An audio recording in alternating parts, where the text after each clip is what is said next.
Subscribe to Infidelity Tales Lab for more stories. Now, let's begin this one. The rain hammered against the windshield as Mike Roman pulled his old Ford pickup into the gas station on the outskirts of Charleston. 300 miles behind him, another 300 ahead. His calloused hands gripped the steering wheel, knuckles white from the 14-hour drive. The wedding invitation sat on the passenger seat, wrinkled from being handled too many times. Brittany Roman weds Bradley Jimenez. His daughter's name printed in elegant script that probably cost more than his monthly truck payment. Mike stepped out into the downpour, his work boots splashing in the puddles. At 52, he still had the build of the construction worker he'd been 3 decades ago: broad shoulders, strong hands, weathered face that told stories of early mornings and late nights. He pumped gas and watched the numbers climb, thinking about the last time he'd spoken to Brittany, 6 months ago. A phone call that lasted 4 minutes. "I'm getting married, Dad." "That's wonderful, sweetheart. When do I get to meet him?" A pause. "His family is. They're different from us. They have certain expectations." "What kind of expectations?" Another pause, longer this time. "Just try to look nice at the wedding, okay? Maybe don't tell people about the construction business." Bradley's mother, Darlene, she's very particular. The gas pump clicked off. Mike replaced the nozzle and climbed back into his truck. 24 years of being a single father. And this is what it came to. His wife, Sarah, had died when Brittany was 3, a drunk driver on Highway 17, gone in an instant. He'd raised their daughter alone, working double shifts on construction sites, later starting his own small contracting business. Every dollar went to Brittany's private schools, her college tuition at Vanderbilt, her apartment in Charleston. He'd missed parent-teacher conferences because he was laying concrete in the summer heat. He'd worn the same 3 shirts to her school events because new clothes for himself meant one less thing he could give her. When she graduated college, he'd been so proud he'd cried in the parking lot where no one could see. Now, she was ashamed of him. Mike merged back onto the highway, hands steady on the wheel. The wedding was tomorrow at some fancy venue called the Magnolia Estate. He'd looked it up online: white columns, sprawling gardens, the kind of place that charged more for a Saturday afternoon than most people made in a month. Brittany had sent the invitation to his old address, the small house he'd finally sold last year. It had taken 3 weeks to reach him through forwarding. 3 weeks. She'd given him 3 weeks' notice for her own wedding. His phone buzzed.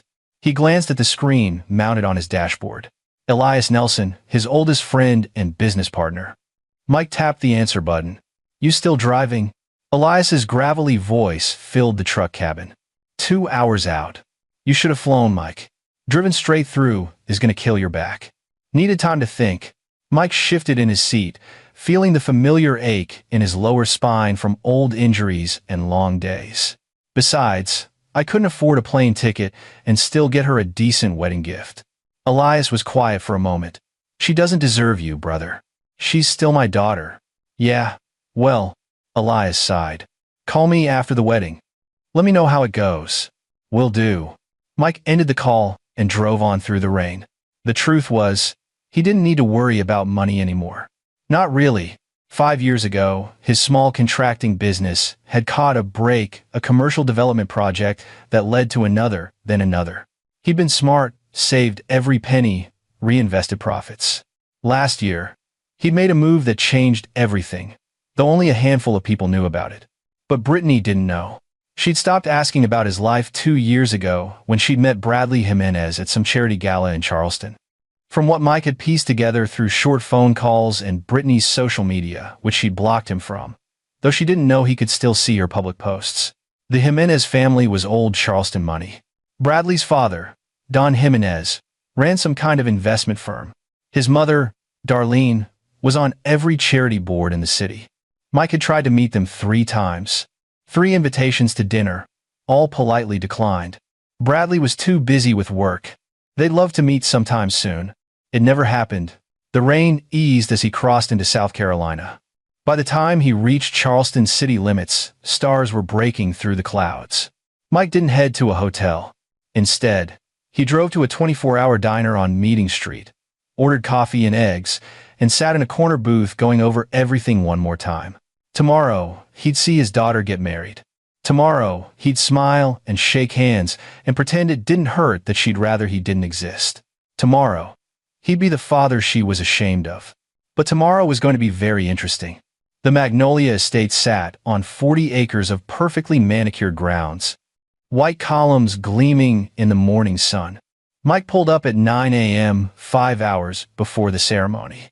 His truck looked out of place among the Mercedes and BMWs already lining the circular drive. He put on his best clothes khaki pants, a button-down shirt he'd bought new for the occasion, brown leather shoes that pinched his feet. A young man in a black suit stepped forward as Mike climbed out of his truck, valet parking. Of course there was valet parking. "I'll park it myself," Mike said, waving him off. He pulled around to a visitor lot on the side of the estate and walked back toward the entrance. The main building was antebellum architecture at its finest or most ostentatious, depending on how you looked at it. Wide stairs led up to double doors flanked by columns. Gardens sprawled in every direction, with a massive white tent visible in the distance where the reception would be held. Mike climbed the stairs and pushed through the doors into a marble-floored foyer. Crystal chandeliers hung from a ceiling 2 stories high. To his left, he could hear voices. Brittany's voice, high and excited, mixed with others he didn't recognize. He followed the sound down a hallway and found a room where half a dozen women were gathered. Brittany stood in the center, wearing a white robe, her dark hair already pinned up with small white flowers woven through it. She'd gotten that hair from her mother. Sarah's hair. "Brittany," Mike said from the doorway. His daughter turned, and for just a second, less than a second, something flickered across her face. Surprise? Happiness? It was gone before he could name it, replaced by a tight smile that didn't reach her eyes. "Dad, you made it." She didn't move toward him, didn't hug him. "Wouldn't miss it for the world, sweetheart." Mike stepped into the room, suddenly aware of the other women watching. One of them tall, blonde, wearing a cream-colored dress that probably cost more than his truck, looked him up and down with barely concealed distaste. "Brittany, darling, is this your father?" The woman's tone suggested she already knew the answer and wasn't pleased about it. "Yes." Brittany's smile got tighter. "Dad, this is Darlene Jimenez, Bradley's mother." Mike extended his hand. "Mrs. Jimenez. Pleasure to finally meet you." Darlene looked at his hand like it might be diseased, then gave it the briefest possible shake with just her fingertips. "Mr. Roman, how nice of you to come." The temperature in the room dropped about 20 degrees. "I'm Brittany's father," Mike said mildly. "I tend to show up for important events." One of the other women, younger, maybe Brittany's age, stifled what might have been a laugh. Darlene's expression went frosty. "Yes, well," Darlene turned back to Brittany. "We have so much to do before the ceremony. Janelle, the wedding planner, needs to go over final details. And Bradley's grandmother will want to meet you again before the photos." It was a dismissal. Mike recognized it for what it was. "Dad, maybe you could—" Brittany started. "I'll get out of your way," Mike said. "Just wanted to see you before things got busy. You look beautiful, sweetheart." For a moment, Brittany's expression softened. "Thanks, Dad." He left the room and walked back toward the foyer, his jaw clenched. In the hallway, he passed a younger man, tall, good-looking in that polished way that came from expensive haircuts and never having worked a physical job in his life. He wore a tuxedo even though the ceremony was hours away. "Excuse me," the man said, not particularly politely. Then he stopped, looked Mike up and down. "Are you with the catering staff?" Mike turned slowly. "No." "Oh." The man frowned. "You look like anyway. The staff entrance is around back. Main areas are for guests only until after the ceremony."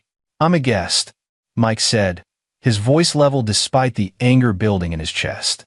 "I'm the bride's father." The man's eyebrows rose. "You're Brittany's dad?" He said it like he was surprised someone like Mike could have produced someone like Brittany. "I'm Bradley, the groom." Mike extended his hand. "Mike Roman." Bradley's handshake was limp, perfunctory. "Yeah. Brittany mentioned you might show up." "Might." Like his attendance was optional.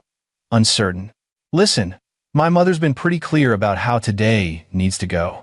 We've got a lot of important people coming, my father's business associates, my mother's friends from various boards. The optics matter, you know?" "The optics," Mike repeated flatly. "Right?" Bradley shifted, uncomfortable. "So, maybe during the cocktail hour, you could kind of keep to yourself?" My grandmother, she's very traditional. Might not understand the whole. He gestured vaguely at Mike's clothes, his truck visible through a window, his entire existence. Thing. Mike stared at his future son-in-law for a long moment. Bradley couldn't hold eye contact, looking away after just a few seconds. I'll see you at the ceremony, Mike said and walked away before he said something he'd regret. He spent the next few hours walking the grounds, staying out of everyone's way. The Magnolia estate was busier, now, florists carrying arrangements, caterers unloading trucks, musicians setting up instruments. Mike watched from a distance, hands in his pockets. At one point, a woman in her 30s with dark hair pulled back in a bun approached him. She carried a clipboard and had the harried look of someone managing 1,000 details at once. Sir, I'm Janelle Morrow, the wedding planner. Are you with one of the vendors? I need all vendor vehicles moved to the service area before guests start arriving. I'm a guest, Mike said, father of the bride. Janelle's expression shifted to confusion, then embarrassment. Oh, I'm so sorry, Mr. Roman. I didn't realize Brittany didn't mention. She fumbled with her clipboard. Is there anything you need? Any questions about the schedule? When do I walk her down the aisle? Mike asked, realizing he didn't actually know. Janelle flipped through papers. Actually, according to my notes, Don Jimenez is walking Brittany down the aisle. Mike went very still. Bradley's father? Yes. I assumed Darlene told me that was the arrangement. She said it was what everyone wanted. Everyone except him. Everyone except the man who'd actually raised Brittany. I see, Mike said quietly. Thank you for letting me know. Janelle looked stricken. Mr. Roman, if there's been a mistake. No mistake, Mike interrupted. Just a clarification. Excuse me. He walked away before Janelle could see his hands shaking. Not from fear or sadness. From pure, cold rage that he was working very hard to contain. Mike found a quiet spot behind the main building and pulled out his phone. He made a call to a number he'd added to his contacts 6 months ago but never dialed. Larson Legal Group. This is Saul Larson speaking. Saul, it's Mike Roman. Remember me? Of course, Mr. Roman. What can I do for you? I need you to make some calls. Today. Right now. Mike's voice was steady, calm, dangerous. It's time everyone learned exactly who they're dealing with. Understood, Saul said. Should I prepare the documentation we discussed? All of it. And Saul, make sure it's ready by cocktail hour. I want everything in place before the reception. Mike ended the call and stood there for a moment, looking up at the Magnolia estate. His estate, he'd bought it 18 months ago through a shell company, turned it into one of Charleston's premier wedding venues.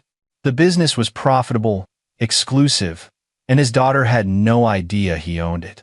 Just like she had no idea about a lot of things. The ceremony started at 2 p.m. Mike sat in the back row, watching 300 guests fill the white chairs set up in the garden.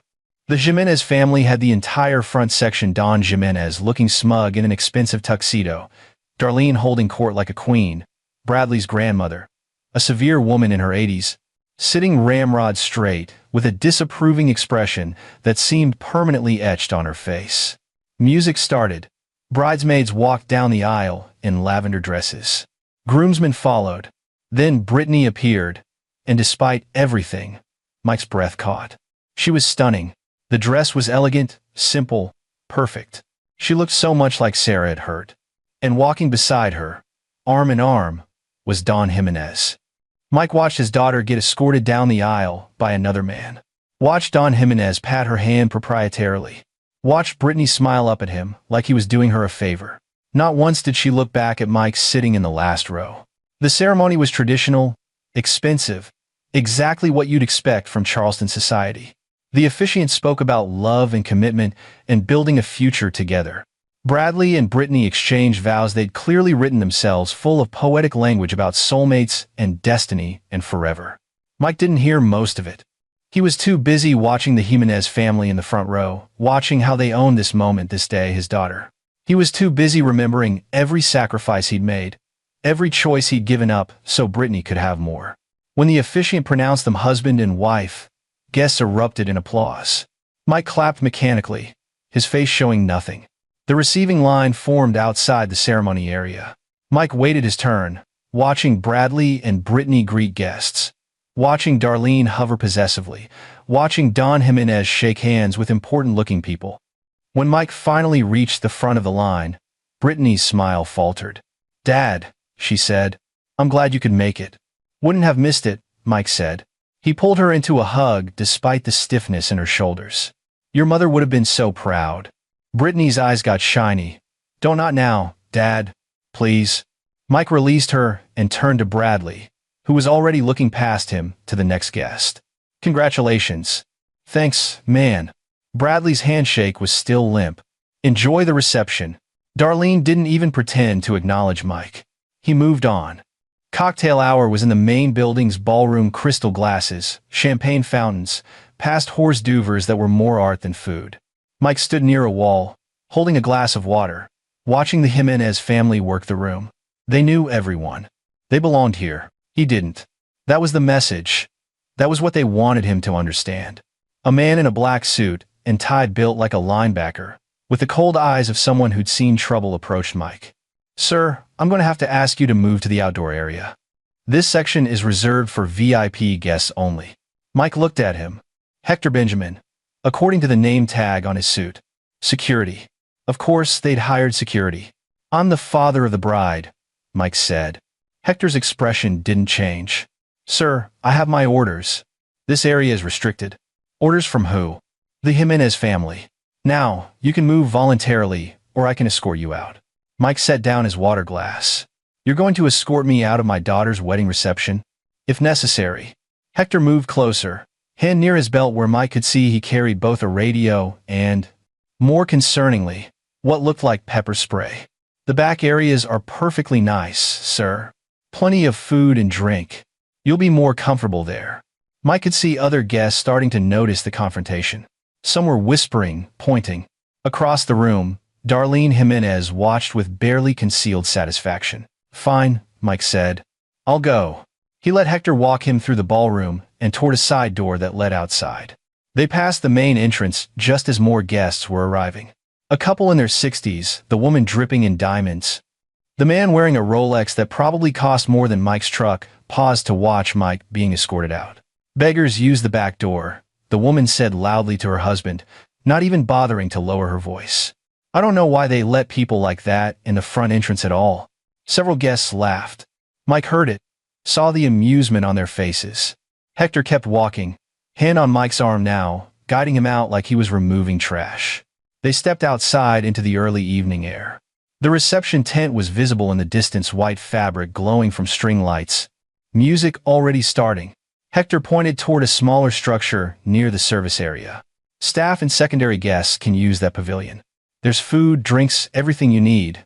Just stay out of the main areas." Mike looked at the man for a long moment. "What if I refuse?" "Then I remove you from the property entirely." "Your choice, sir." Before Mike could respond, he heard laughter from behind them. Turning, he saw Brittany standing in the doorway with two of her bridesmaids. She'd seen the whole thing. She'd watched him get escorted out like an unwanted guest. And she was laughing. Not in a mean way, exactly. More embarrassed, uncomfortable laughter. But she didn't defend him. Didn't tell Hector there'd been a mistake. She just watched her father get humiliated and laughed with her friends. "Dad," she called out, her voice carrying. Maybe it's better if the Jimenez family has a lot of important guests tonight. You understand, right?" Mike stood there, something cold and final settling in his chest. This was it. This was the moment when he stopped being her father and became an embarrassment to be managed. "Yeah," he said softly. "I understand perfectly." He pulled his arm free from Hector's grip and walked back toward the parking lot. Not to the staff pavilion. Not to hide in the shadows of his daughter's wedding. He was done with that. Mike reached his truck and sat in the driver's seat. Door open, feet on the gravel. He pulled out his phone and made another call. "Saul, it's time. Implement everything we discussed. Now." "All of it?" Saul sounded hesitant. "Mr. Roman, are you sure?" "Some of these measures are. I'm sure." "Do it." Mike ended the call. Then he made 3 more calls, each one short, precise, setting things in motion that couldn't be stopped once they started. When he was done, Mike sat in his truck and looked at the Magnolia estate, lights beginning to glow in the gathering dusk. Music and laughter floated across the grounds. His daughter was in there, celebrating with people who thought they were better than him. They had no idea what was coming. Mike Roman hadn't built a business empire by being soft or stupid. He built it by being patient, strategic, and absolutely ruthless when necessary. He'd given Brittany every chance to remember who'd raised her, who'd sacrificed for her, who'd loved her when she was just a kid missing her mom and clinging to her dad's work-rough hands. She'd made her choice. Now he'd make his. Mike grabbed his truck keys and headed back toward the estate, not to the staff pavilion, not to lurk in the background. He walked straight to the main reception tent where 200 guests were already seated at round tables covered in white linen, centerpieces that cost more than most people's monthly rent. Hector saw him immediately and started moving through the crowd. Mike ignored him, walking toward the head table where Brittany and Bradley sat with their wedding party, and both sets of parents, or rather, with Don and Darlene Jimenez looking proud and possessive on either side of the couple. "Sir," Hector called out. "Stop right there." Guests turned. Conversation died down. Mike kept walking until he stood in the center of the tent, all eyes on him. Brittany had gone pale. "Dad, what are you?" "Just wanted to congratulate the happy couple," Mike said, his voice carrying in the sudden quiet. "And their families. The Jimenez family, especially." Darlene stood up, her face flushed. "Security, remove this man immediately." "Ma'am, I'm trying." Hector reached for Mike's arm. Mike didn't resist, didn't fight back. He just spoke clearly, calmly, his voice cutting through the tent like a knife. "Did you know I own this place?" Silence. Complete, total silence. Darlene laughed, high and false. "Don't be absurd. You're a what did Brittany say? A construction worker?" "Was," Mike corrected. 20 years ago. Then I started my own contracting business. Small, at first. Built it up. Made some smart investments. Last year, I purchased the Magnolia Estate through an LLC. Turned it into one of Charleston's premier wedding venues. He looked directly at Brittany. "Your wedding venue, sweetheart." Brittany's face had gone from pale to completely white. "What? You didn't recognize the name on the venue contract?" "Roman Holdings, LLC. That's me, baby girl. I own the building you're sitting in. I own the grounds. I own every flower arrangement.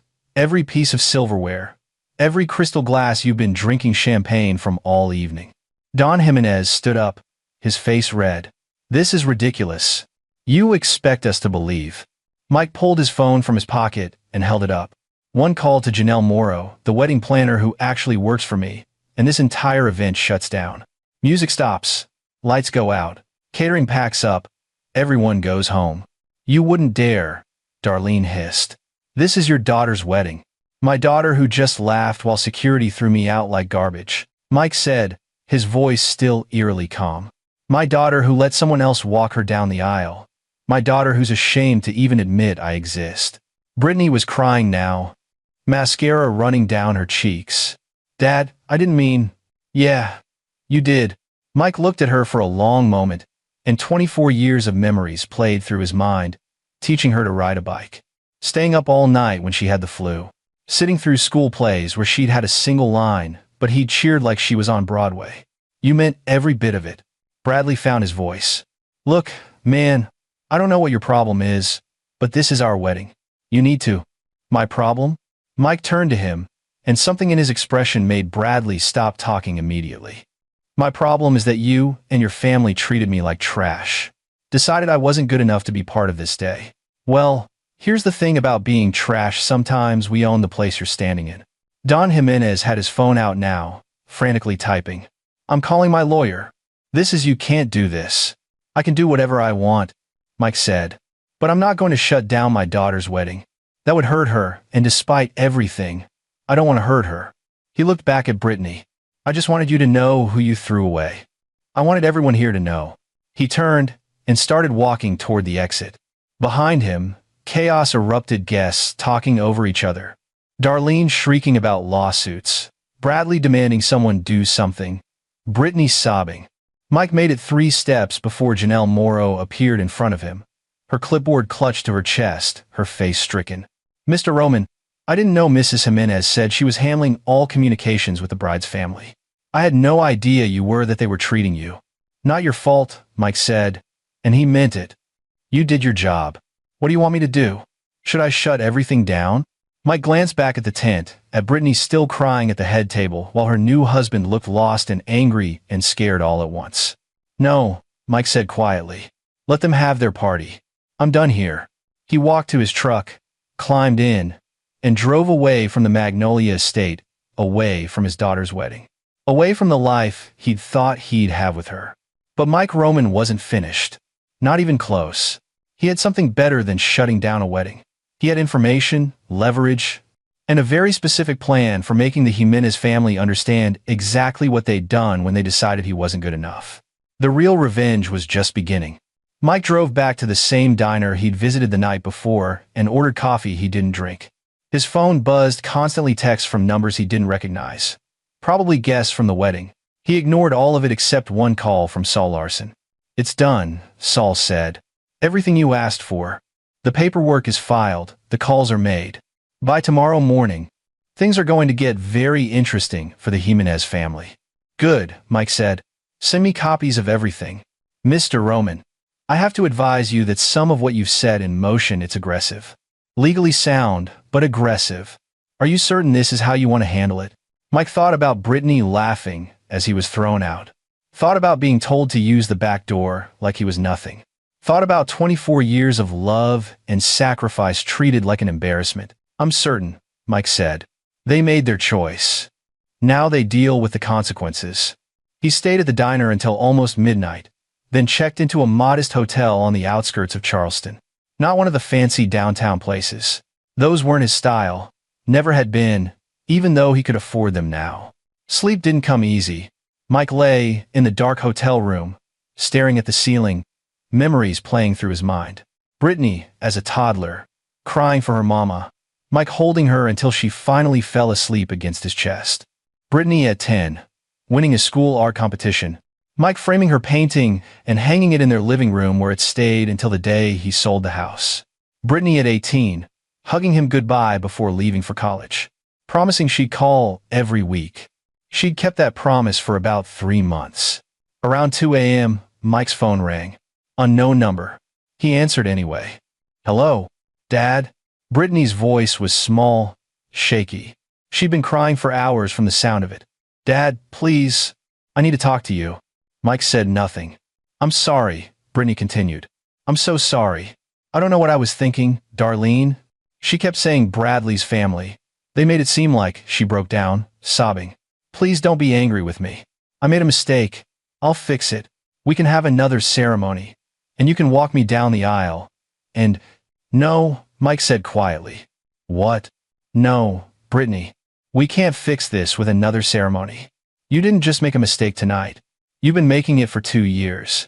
Every time you were too busy to visit. Every time you canceled dinner plans. Every time you made it clear you were ashamed of where you came from. I wasn't ashamed of you. Yes, you were, Mike interrupted. And you know what? I get it. The Jimenez family has money, status, everything I couldn't give you growing up. I understand the appeal, but you didn't just choose them. You threw me away like I never mattered. You matter. You're my father. Then why did Don Jimenez walk you down the aisle? Silence. Long, terrible silence. Darlene said, Mike repeated. Not you. Darlene. You let that woman make decisions about your wedding, about your family, about your father. You gave her that power. I'm 26 years old, Brittany said, her voice rising.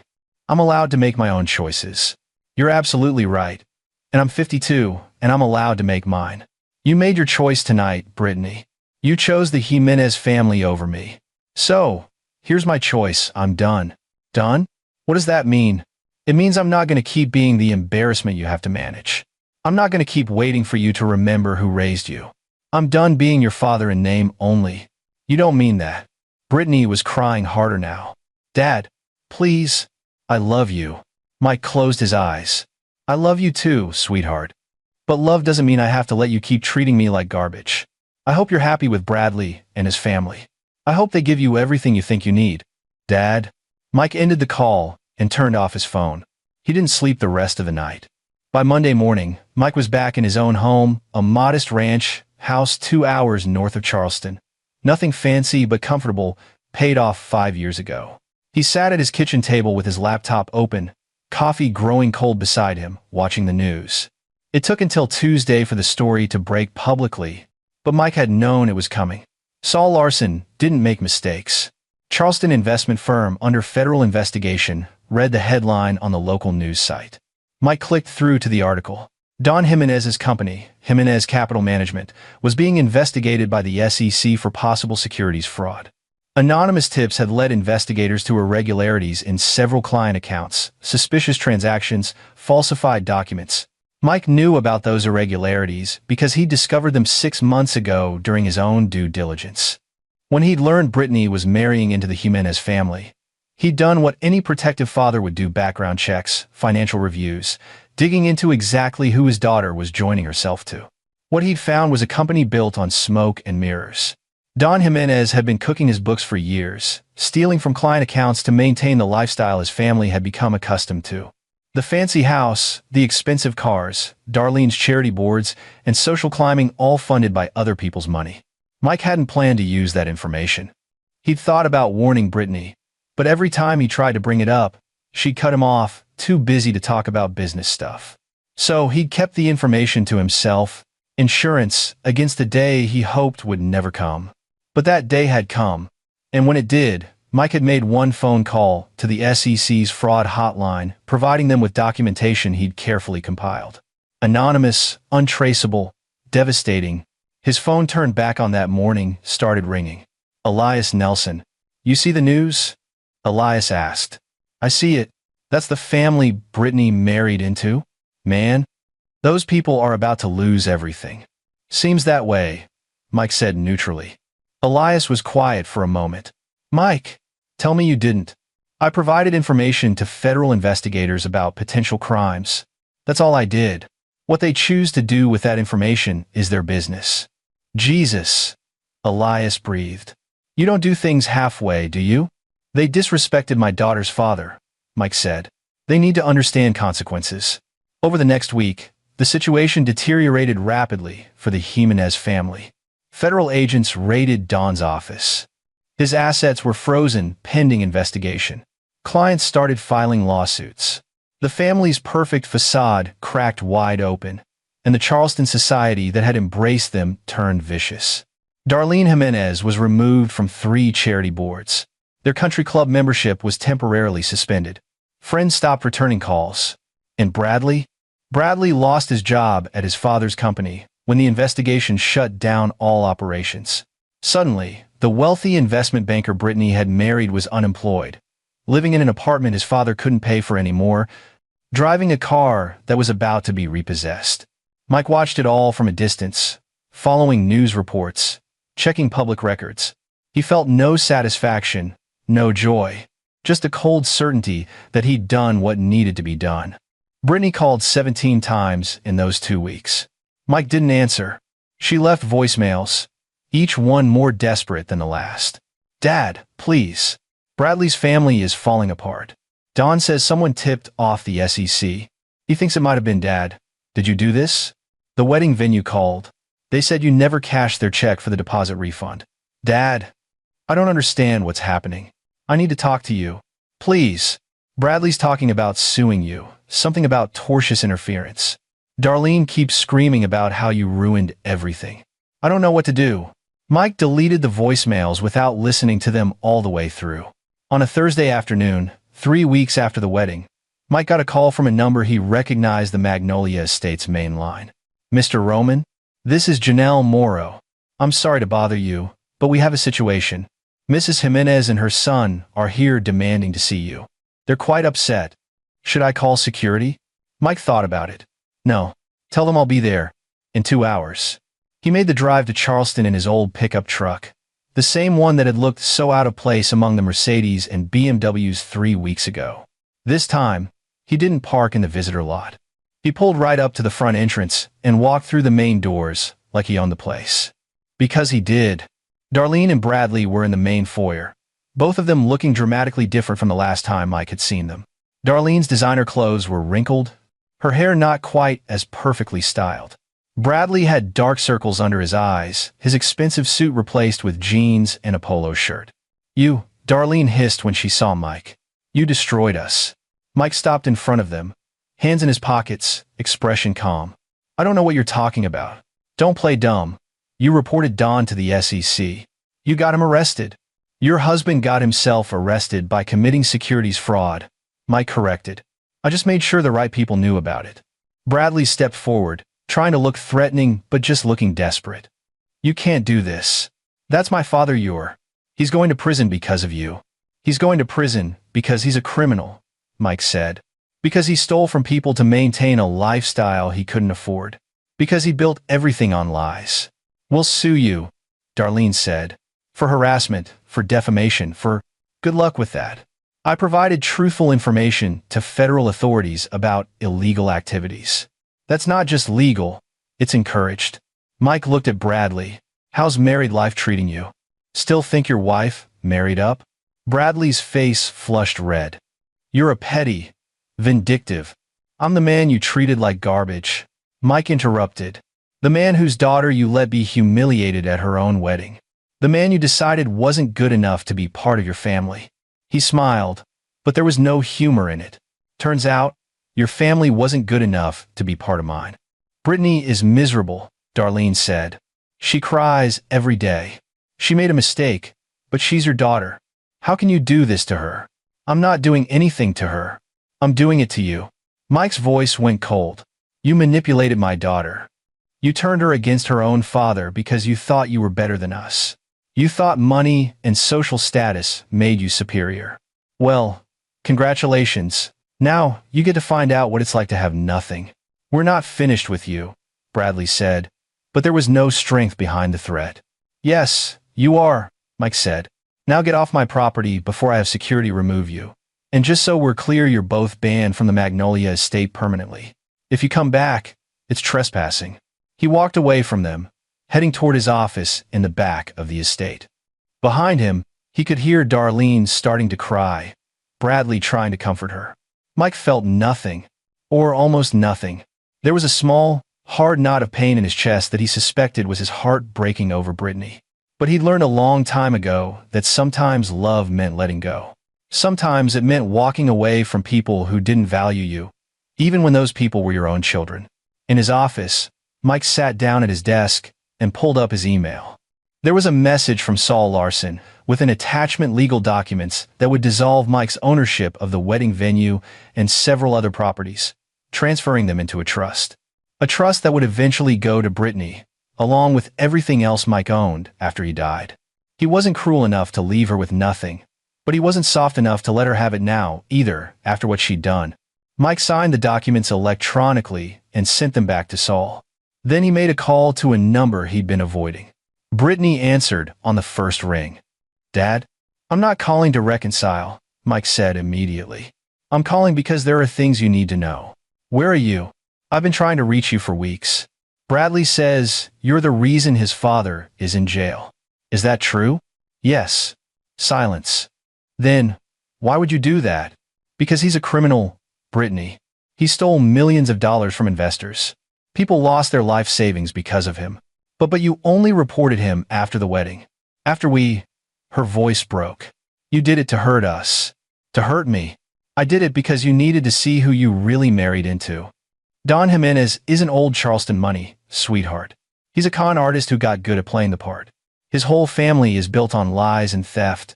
And you chose them over me. I didn't choose them. I chose to get married. You chose to let them treat me like I was beneath you. You let Don walk you down the aisle instead of your own father.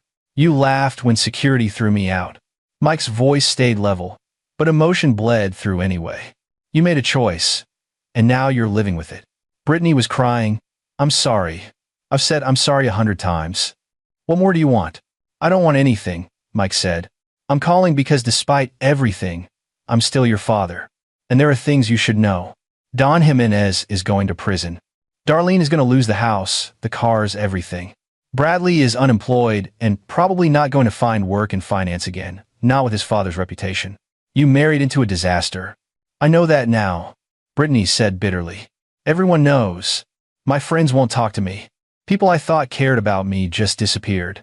It's like we don't exist anymore. Welcome to my world, Mike said. That's what I've been for the last 2 years, someone who doesn't exist to you unless you need something. That's not fair, isn't it? Mike stood up and walked to the window of his office, looking out at the Magnolia Estate grounds. When's the last time you asked how I was doing? When's the last time you visited just because you wanted to see me?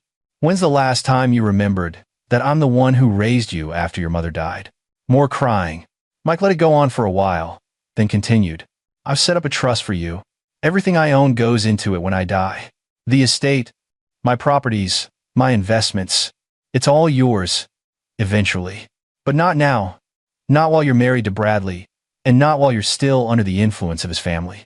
I don't care about your money, Brittany said. I just want my dad back.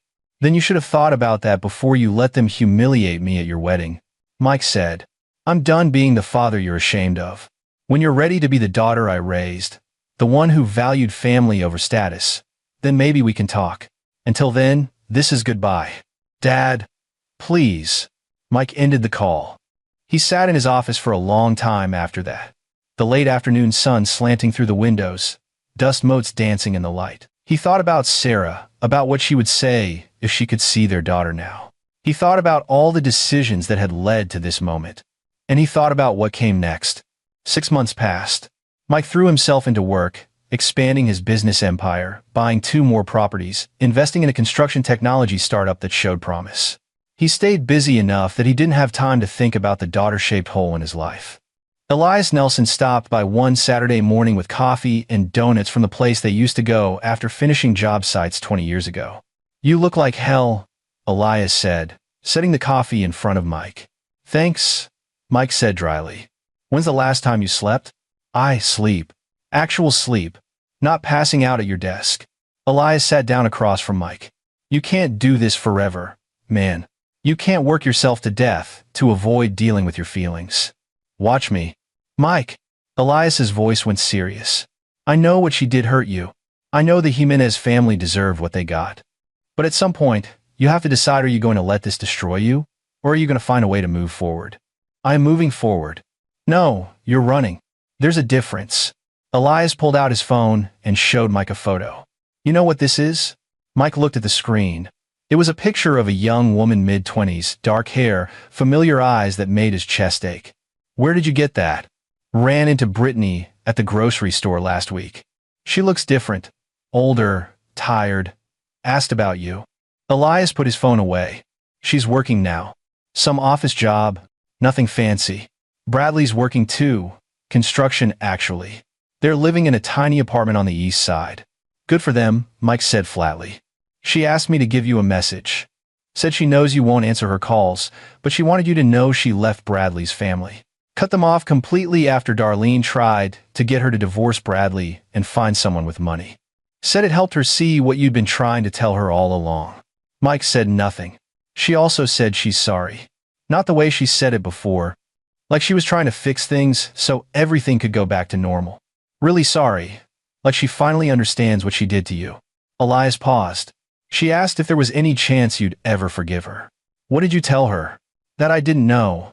That only you could answer that. Elias studied Mike's face. So what's the answer, brother? Can you forgive her? Mike stared at his coffee, watching steam rise in lazy spirals. I don't know. That's honest at least. Elias stood up. I'm not telling you what to do. Just think about it. Life's too short to spend it angry at the people you love, even when they hurt you. After Elias left, Mike sat alone in his kitchen, turning over everything his friend had said. Part of him wanted to stay angry, to hold on to the hurt and betrayal. That part said Brittany had made her choices and needed to live with them. But another part, the part that remembered a little girl clinging to his neck and saying, I love you, Daddy, in a whisper, that part was tired. Tired of being angry. Tired of the distance. Tired of waking up every morning and remembering his daughter existed but wasn't part of his life. Mike pulled out his phone. He had a new message from an unknown number. Against his better judgment, he opened it. Dad, I know you don't want to hear from me. I understand why. But I'm getting help. Real help. Therapy. Talking to someone about why I let the Jimenez family manipulate me. Why I was so desperate to be something I'm not. I'm trying to figure out who I really am underneath all the stuff I thought I wanted. I don't expect you to forgive me. I don't expect anything. I just wanted you to know that I'm trying to be better. The daughter you deserved all along. I love you, Brittany." Mike read the message 3 times. Then he set his phone down and walked outside into his backyard. The autumn air crisp and cool. He stood there for a while, thinking about choices and consequences, about love and disappointment, about fathers and daughters. Finally, he picked up his phone and typed a response. "I'll meet you for coffee. Once. We'll talk. No promises beyond that." He hit send before he could change his mind. The response came 30 seconds later. "Thank you. When?" Mike thought about his schedule, about all the work he'd been using to avoid this exact moment. Then he remembered what Elias had said about life being too short. "Tomorrow. 10 a.m. That diner on Meeting Street. I'll be there." Mike put his phone away and went back inside. He didn't know if he could fully forgive Brittany. He didn't know if they could repair what she'd broken. But he knew that holding on to anger was killing him slowly. And maybe it was time to at least try something different. The next morning, Mike arrived at the diner 15 minutes early. Old habits. He ordered coffee and sat in a booth by the window, watching cars pass by on Meeting Street, trying to calm the nervous energy in his chest. Brittany arrived exactly at 10. She looked different. Her hair was simpler, pulled back in a ponytail. She wore jeans and a simple sweater, no designer labels in sight. The makeup that had been perfect at her wedding was minimal now. She looked younger, somehow, and more real. She slid into the booth across from Mike, her hands wrapped around a purse that had seen better days. "Hi, Dad." "Brittany."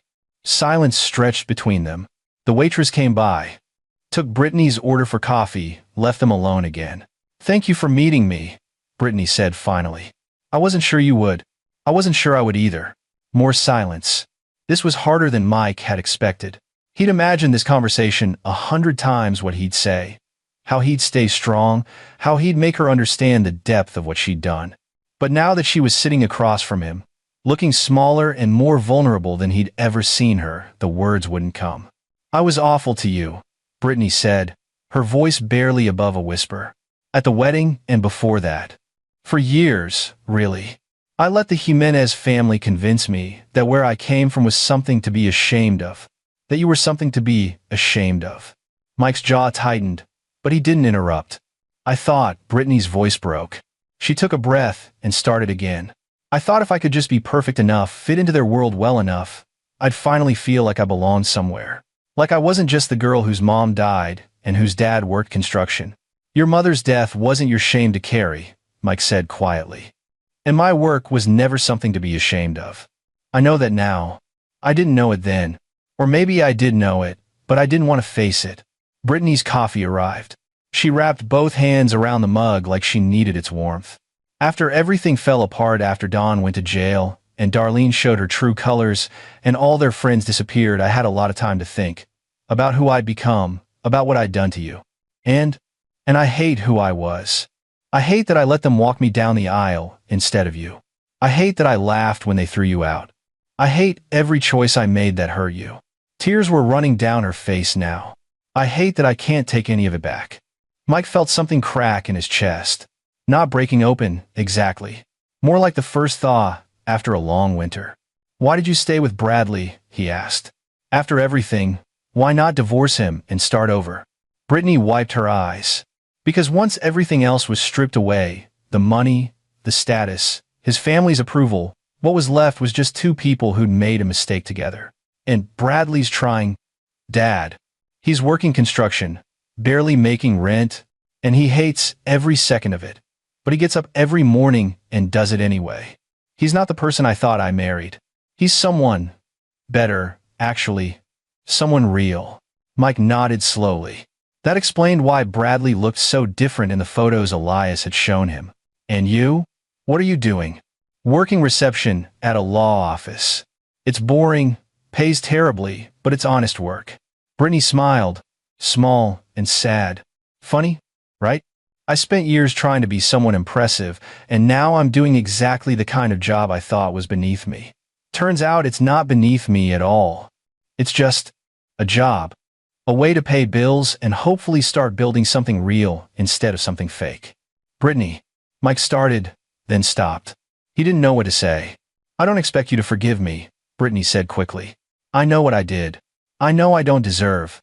Stop, Mike interrupted. Just stop. Brittany fell silent, looking at him with those eyes that were so much like Sarah's it physically hurt. Mike took a deep breath. I've spent 6 months being angry, being hurt, feeling betrayed. And you know what? All those feelings were justified. What you did was wrong. What the Jimenez family did was worse. I don't regret reporting Dawn to the SEC. I don't regret cutting you off. Brittany's face fell. But, Mike continued, I'm tired. I'm tired of being angry. I'm tired of missing my daughter. And I'm tired of letting the worst day of our relationship define everything that comes after. What does that mean? Brittany's voice was barely audible. It means I'm not ready to forgive you yet. Not completely. What happened can't be erased with one conversation and some tears. Mike leaned forward. But I'm willing to try. To rebuild. Slowly. If you're serious about being the person you say you want to be. I am. Brittany said immediately. I swear I am. I'll do whatever it takes. It's going to take time, Mike warned. And it's going to take work. Real work, not just saying sorry and expecting everything to go back to normal. You're going to have to show me, consistently, over months and maybe years that you've actually changed. I can do that, Brittany said. I will do that. They sat there for a while longer, drinking coffee, talking about small things, Brittany's job, Bradley's work, the tiny apartment they were renting.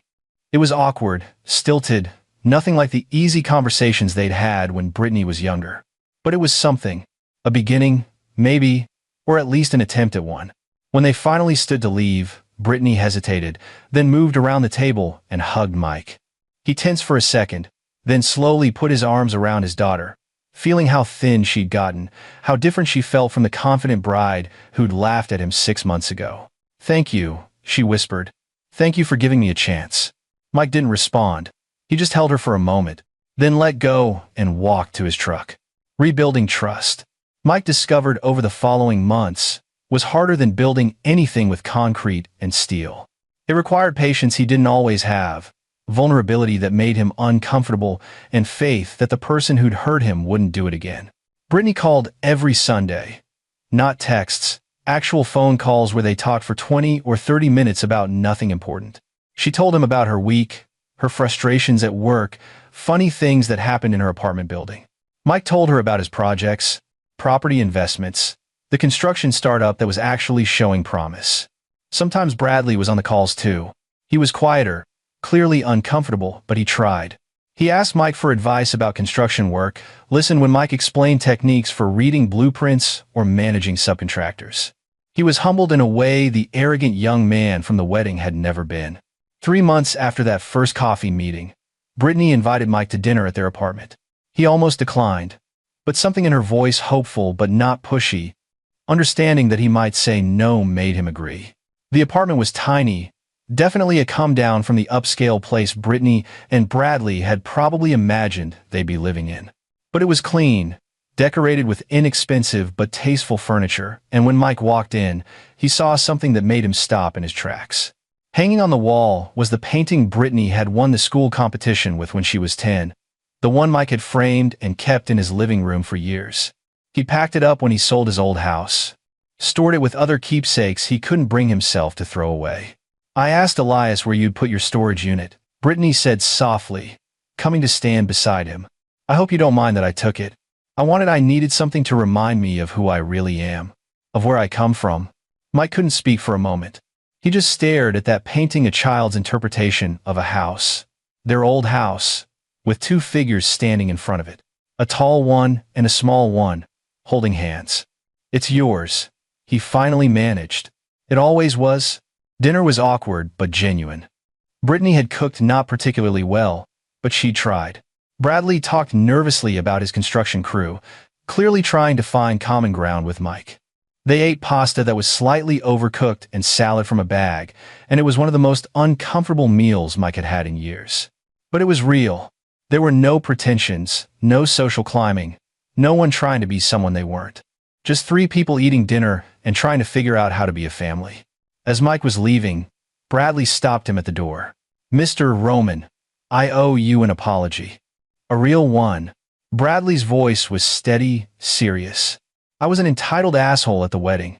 My whole family was. We treated you like you were beneath us, and that was wrong. Inexcusable. Really. I'm sorry. Mike studied his son-in-law. The arrogance was gone, replaced by something that looked like actual character. You were an entitled asshole. Mike agreed and saw Bradley flinch. But you're trying to be better. That counts for something. I'm trying to be worthy of your daughter, Bradley said. That's all I can do now. Mike nodded and left, thinking about second chances and whether people really could change. The one-year anniversary of the wedding arrived on a gray October day. Mike was at the Magnolia estate going over renovations with Janelle Morrow when his phone rang. Brittany. Hey, sweetheart, he answered. Dad. Her voice was thick with tears. Can you come to the apartment? There's something I need to tell you something. Fear shot through Mike's chest. Are you okay? Is Bradley? We're fine. Just, please come. Mike drove faster than he should have, mind racing through possibilities. When he arrived, Brittany opened the door looking nervous, her face blotchy from crying. Bradley stood behind her, one hand on her shoulder, looking equally emotional. What happened? Mike asked, stepping inside. Nothing bad, Brittany said quickly. It's just we wanted you to be the first to know. She held up a small white stick. It took Mike a second to process what he was looking at. A pregnancy test. You're pregnant, Brittany finished. 8 weeks. We just found out this morning. Mike sat down heavily on their couch. A grandchild. His daughter was going to have a baby. Sarah's grandchild. Say something, Brittany said nervously. Please. Mike looked up at his daughter, at Bradley standing protectively behind her, at the tiny apartment where they were building a life that was small but real. He thought about the year that had passed, about the slow, painful process of rebuilding trust, about all the Sunday phone calls and awkward dinners and genuine efforts to be better. I'm going to be a grandfather, he said, and started to cry. It was the first time he'd cried in front of Brittany since Sarah's funeral 23 years ago. He didn't hide it, didn't try to stop the tears. He just let them come, feeling something inside him that had been frozen for a year start to thaw completely. Brittany dropped to her knees in front of him, grabbing his hands. Dad, I'm so sorry. For everything. For the wedding, for all those years before it. For every time I made you feel like you weren't enough. You were always enough. You were everything. I'm so sorry I forgot that. Mike pulled her into a hug, holding his daughter while they both cried. Bradley stood awkwardly to the side, clearly unsure if he should join or give them space. Get over here, Mike said gruffly, and Bradley sat down next to them, and somehow they ended up in a three-way hug that was uncomfortable and emotional and exactly what they all needed. When they finally pulled apart, Mike wiped his eyes and cleared his throat. Have you told Bradley's parents? Brittany and Bradley exchanged a look. No, Brittany said. And we're not going to. Not yet, anyway. Maybe not ever. Darlene has called a few times, trying to get us to. She shook her head. It doesn't matter. You're our family. You're going to be this baby's grandfather. That's what matters. Your baby should know all their grandparents, Mike said, even though the words tasted bitter. Even the problematic ones. Dawn's in federal prison for another 8 years, Bradley said flatly. And my mother has made it very clear that unless we divorce and I find someone suitable, she wants nothing to do with us. So, no, this baby won't know all their grandparents, but they'll know the one who matters. Mike nodded slowly. He wouldn't wish the loss of grandparents on any child, but he also understood the boundaries Brittany and Bradley were setting. They were protecting their family, their child, from the toxicity that had almost destroyed them all. I'm going to spoil this kid rotten, Mike said. Fair warning. Brittany laughed, the sound lighter than he'd heard in years. You'd better. That's a grandfather's job. They spent the rest of the afternoon talking about the pregnancy, making plans, discussing names. Mike stayed for dinner again, this time pizza from the place down the street because Brittany was too tired to cook. It was comfortable in a way that would have been impossible a year ago. As Mike was leaving, Brittany walked him to his truck. Dad, she said quietly, I know I hurt you. I know it's going to take a long time to fully repair what I broke. But I want you to know, I'm grateful you didn't give up on me completely. That you left the door open for me to become better. You're my daughter. Mike said simply. I'll always leave the door open. But Brittany, don't ever ask me to walk through a door where I'm not respected. I did that once. I won't do it again. Never, Brittany promised. I swear. Mike drove home, feeling lighter than he had in months. The anger was gone, mostly. The hurt was still there. Probably always would be, but it didn't control him anymore. His daughter was trying, genuinely trying, to be the person he'd raised her to be. That was enough. 5 months later, on a cold March evening, Mike got the call. Brittany was in labor. He drove to the hospital with his hands shaking slightly on the wheel, thinking about Sarah, about the day Brittany was born, about how terrified he'd been holding that tiny baby for the first time. The delivery took 14 hours. Mike sat in the waiting room with Elias, who'd insisted on coming for moral support, drinking bad coffee, and trying not to pace. Finally, just after sunrise, Bradley emerged looking exhausted and elated. It's a girl, he said. 7 pounds, 4 ounces. They're both healthy. Mike followed Bradley into the hospital room where Brittany lay propped up in bed, hair sweaty, face tired but glowing. And in her arms, wrapped in a pink blanket, was the smallest, most perfect human being Mike had ever seen, except for Brittany herself 27 years ago. Dad, Brittany said softly. Meet your granddaughter, Sarah Marie Roman Jimenez. Mike's vision blurred. Sarah. They'd named her Sarah. Can I? His voice broke. Of course. Brittany carefully transferred the baby into Mike's arms. Mike looked down at his granddaughter, tiny fist curled against her cheek, miniature nose, closed eyes that would probably open in a few minutes or hours or days. He felt 27 years collapse into this single moment. This was his daughter's daughter, Sarah's granddaughter. The next generation of their family, innocent and perfect and full of possibility. Hi, sweetheart, he whispered to the baby. I'm your grandpa. I'm going to love you forever. I promise you that. Brittany was crying again. I wanted you to know we talked about names for months. But there was only ever one option for a girl. We wanted to honor Mom. And you. To remember where we come from and who we want to be. Mike sat down carefully in the chair beside the bed, cradling his granddaughter. He thought about the wedding 18 months ago. About the humiliation and betrayal.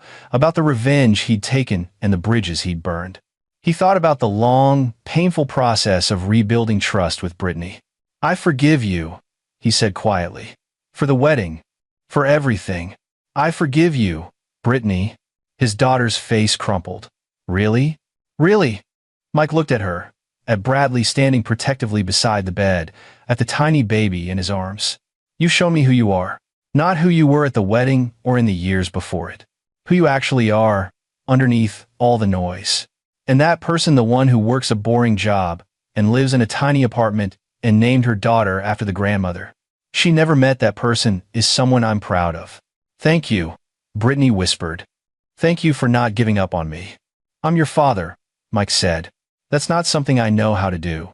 He stayed at the hospital all day, holding baby Sarah, talking quietly with Brittany and Bradley, feeling the last of his anger dissolve into something warmer. When he finally left that evening, he stopped in the hospital parking lot and looked up at the stars beginning to appear in the twilight sky. I hope you can see this, Sarah, he said to his long-dead wife. Our granddaughter, named after you. I think you'd be proud of her. Of both of them. The stars didn't answer. But Mike felt a peace settle over him that he hadn't felt since the morning Sarah had died 24 years ago. He drove home thinking about the Magnolia estate, about the Jimenez family's downfall, about revenge and consequences and justice. He'd hurt people who'd hurt him first. He'd used his power to destroy those who'd treated him like he was nothing. Had it been worth it? Mike wasn't sure. The satisfaction of watching the Jimenez family lose everything had been real but temporary. The rebuilding with Brittany had been harder but more lasting. Don Jimenez was still in prison. Darlene was still scrambling to maintain some shadow of her former social position.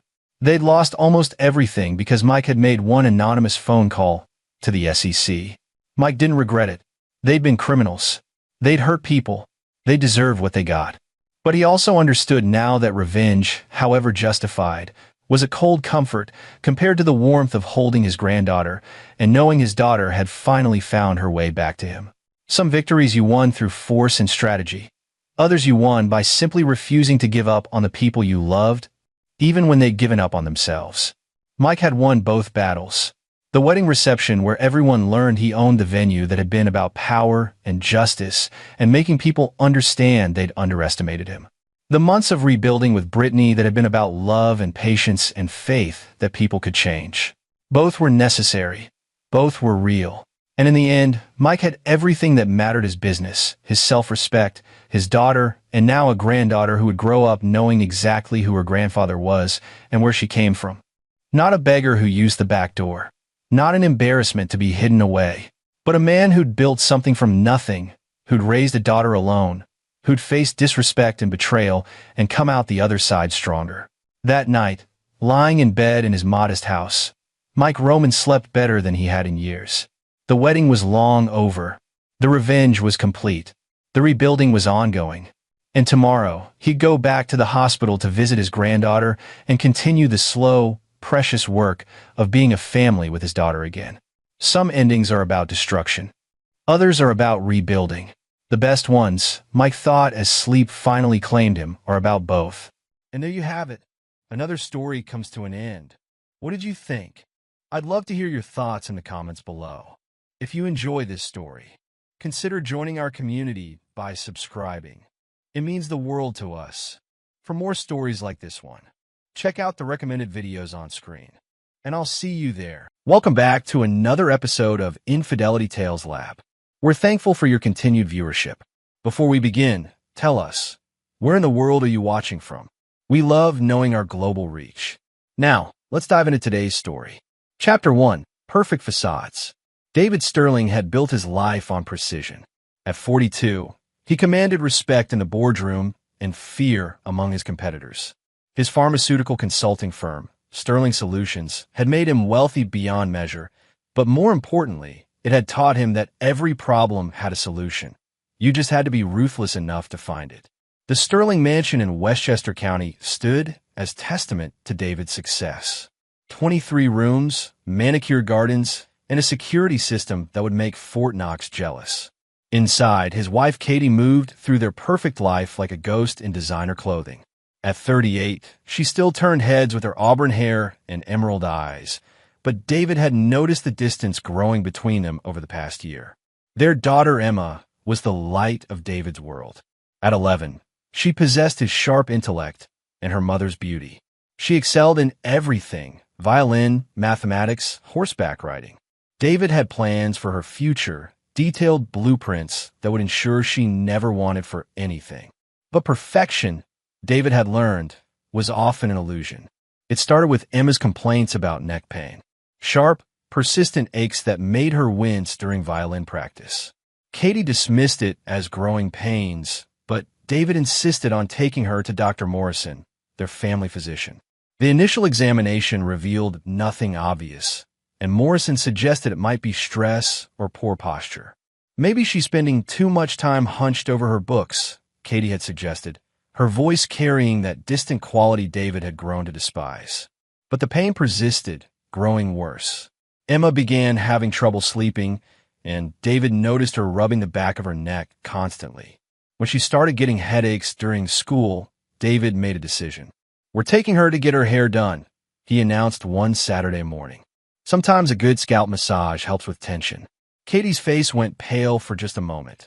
So brief David almost missed it. That's probably a good idea," she stammered. The Salon Laurent was where Katie got her hair done monthly.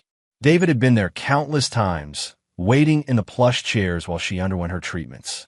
The owner, Marcel, greeted them warmly when David arrived with Emma. "Monsieur Sterling, what a pleasant surprise. And beautiful Emma, how you've grown." Emma smiled shyly as Marcel led her to a chair. "Just a wash and trim," David instructed. "She's been having some neck tension lately."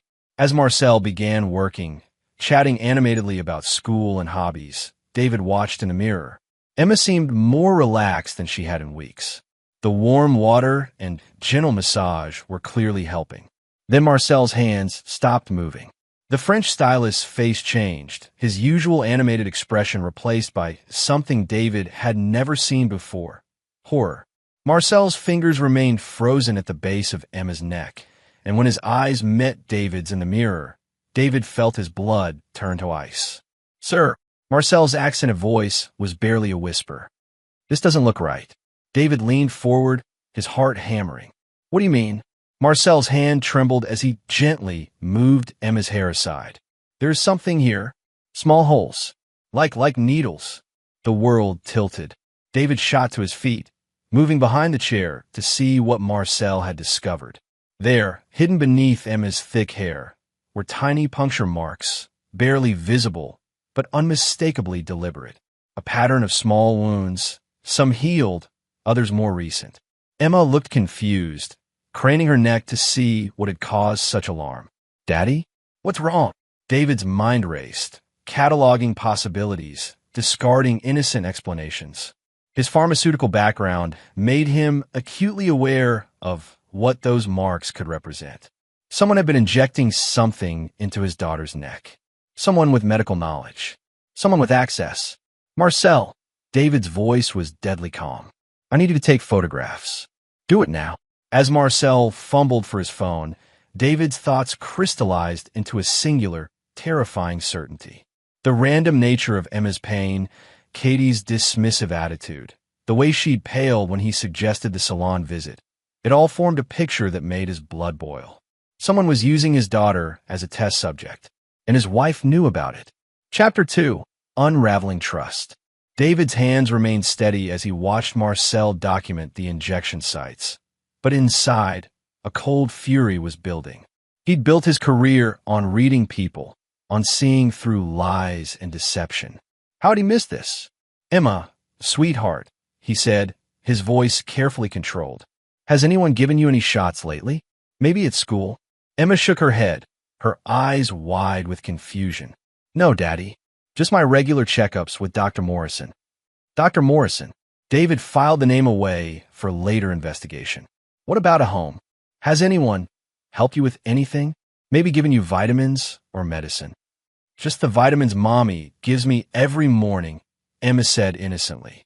"The new ones that taste funny." David's jaw tightened. "New vitamins?" "Yeah. She said they'd help me grow stronger. But they make me sleepy sometimes." Marcel finished taking photos and stepped back, his face grim. "Monsieur Sterling, perhaps you should." "Call the police," David finished. "Yes, I think that's exactly what we should do." As Marcel stepped away to make the call, David knelt beside Emma's chair. His daughter's trusting eyes nearly broke him. She had no idea that someone, possibly her own mother, had been systematically drugging her. "Am I in trouble, Daddy?" Emma whispered. "No, baby, you're not in trouble. But someone hurt you, and we're going to find out who." The police arrived within 15 minutes. Detective Lisa Rodriguez was a sharp-eyed woman in her 30s who immediately took control of the situation.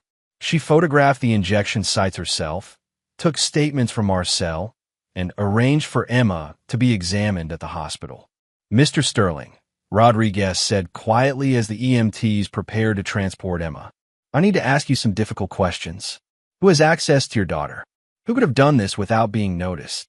David's mind was already 3 steps ahead. "My wife, Katie. Our housekeeper, Mrs. Chun, but she's been with us for 8 years. Dr. Morrison, our family physician. And," he paused, remembering something. "My wife has been seeing a new doctor lately. Someone she met at her yoga class." "What kind of doctor?" "She said he was a psychiatrist. Dr. Alex Hoffman. She claimed he was helping her with anxiety." David's voice turned bitter. "I thought it was odd that she needed private sessions at his home office." Rodriguez made notes. "We'll need to speak with your wife." "Where is she now?" "At her book club," David lied smoothly. He knew exactly where Katie was. She'd left that morning claiming to meet her reading group. But David had noticed she'd taken her overnight bag. "I can call her." But David had no intention of warning Katie.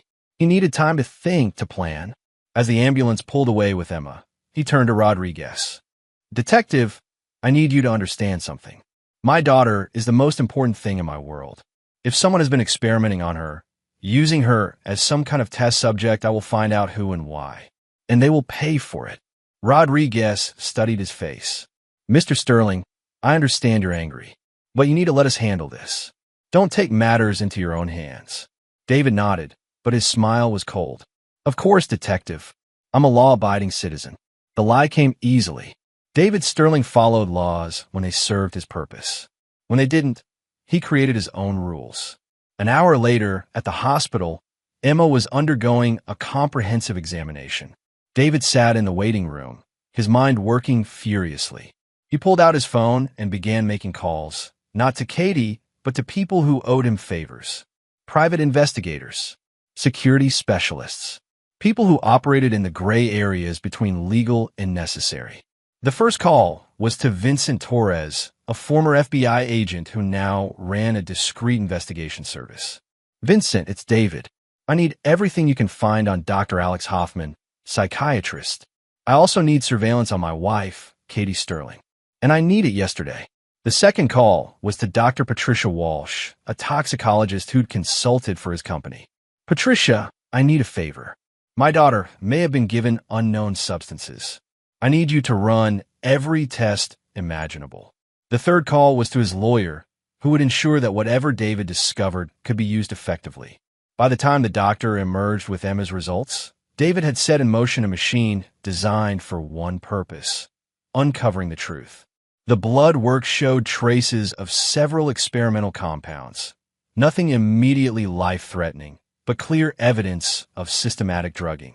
Mr. Sterling, the emergency room physician, said, "Your daughter has been given what appears to be a cocktail of experimental medications. We're not sure of the long-term effects yet." David's expression didn't change, but inside, something fundamental shifted. The man who'd built an empire through calculated moves and ruthless efficiency began planning the most important project of his life: destroying whoever had dared to hurt his daughter. As he drove home with Emma safely beside him, his phone buzzed with a text from Katie: "Book club running late. Home tomorrow morning. Love you both." David deleted the message without responding. Tomorrow morning, Katie would walk into a trap 20 years in the making. Chapter 3. The investigation begins. David's home office was a monument to control. 3 monitors displaying real-time data feeds, secure communication systems, and files that could make or break companies. Tonight, it became a war room. Emma was safely asleep upstairs, sedated by the hospital and watched over by Mrs. Chun, who'd been visibly shaken by the news. David had explained only that Emma had been hurt and that security would be increased. Mrs. Chun, loyal to a fault, asked no questions. Vincent Torres arrived at midnight, carrying a laptop and a grim expression. The former FBI agent had aged well at 55, his gray hair and weathered face giving him the appearance of someone who'd seen humanity's worst impulses. "Your wife is at the Grandview Hotel," Vincent announced without preamble. "Room 412. She's not alone." David's fingers tightened on his coffee cup. "Dr. Hoffman?" "Among others." "David, what I'm about to tell you is going to hurt." "I'm listening." Vincent opened his laptop, revealing surveillance photos taken through telephoto lenses. Katie was clearly visible entering the hotel with a man David didn't recognize, tall, dark-haired, wearing expensive clothes. But what made David's blood boil was the third figure, Dr. Rebecca Morrison, their family physician's wife. "Dr. Hoffman isn't a psychiatrist," Vincent continued. "He's a biochemist who lost his medical license 3 years ago for conducting unauthorized human trials. The couple he's with, the Morrisons, they're in this together." David studied the photos with the detachment he'd cultivated in business. "How long?" "Based on financial records, at least 18 months. Money's been flowing from offshore accounts into their personal finances." "But David, it gets worse." Vincent pulled up another screen showing medical records. "Emma isn't their only victim. There are 4 other children, all from wealthy families, all showing similar symptoms. The parents think they're getting cutting-edge treatments for various conditions." "What kind of treatments?" "Cognitive enhancement drugs, experimental compounds designed to increase intelligence, memory, focus. Your wife volunteered Emma as a test subject for money." Vincent's voice was carefully neutral. "A lot of money. $2 million over 18 months. David stood and walked to the window, looking out at his perfectly manicured grounds. In the distance, security lights illuminated the property's perimeter.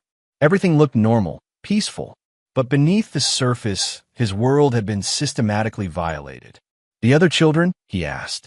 Two have suffered permanent neurological damage. One is in a medically induced coma. The fourth seems to be responding well, but it's too early to tell long-term effects. David turned back to Vincent. I want everything. Bank records, communication logs, travel patterns, associates. I want to know every breath they've taken for the past 2 years. David, you need to be careful. These people are dangerous.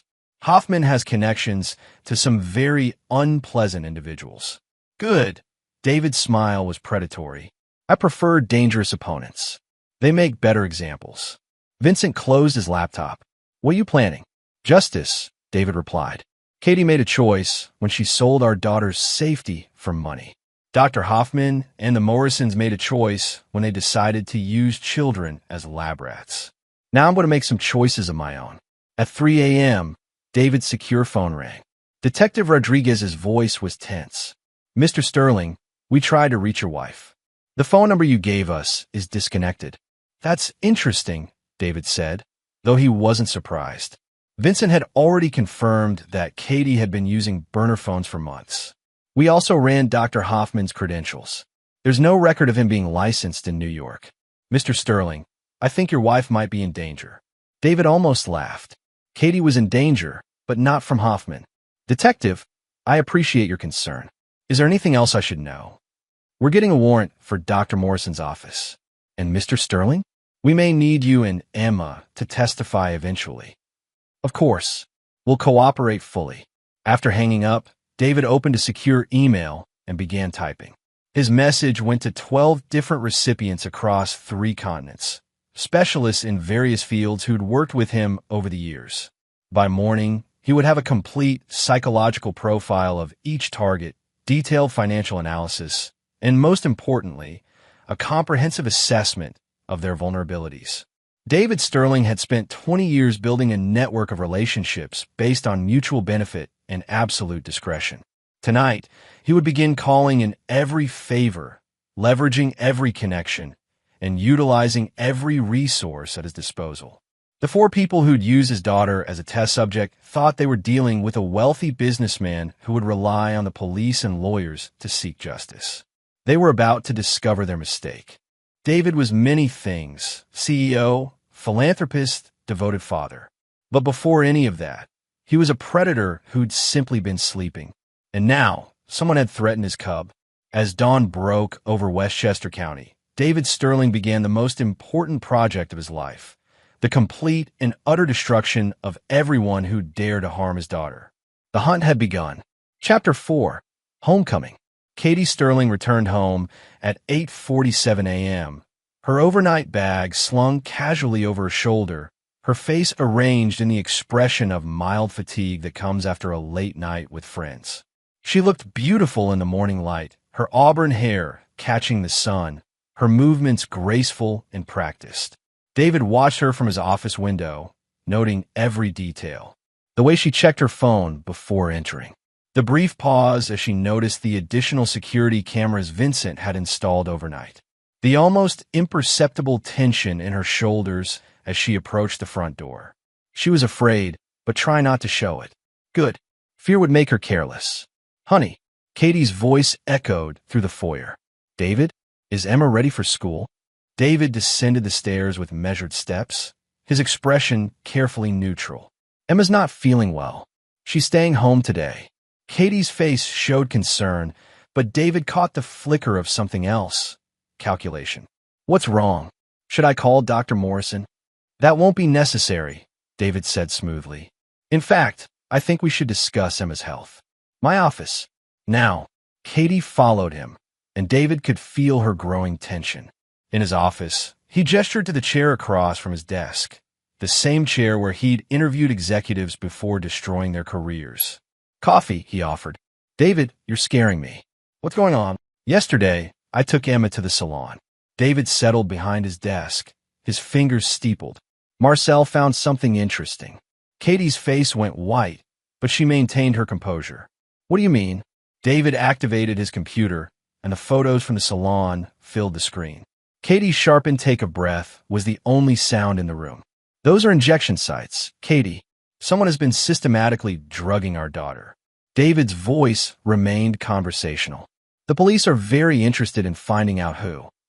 Katie's hands trembled as she gripped the chair arms. David, I can explain. Please do. David leaned back, the picture of patient attention. I'm fascinated to hear your explanation for how our 11-year-old daughter ended up with experimental drugs in her bloodstream.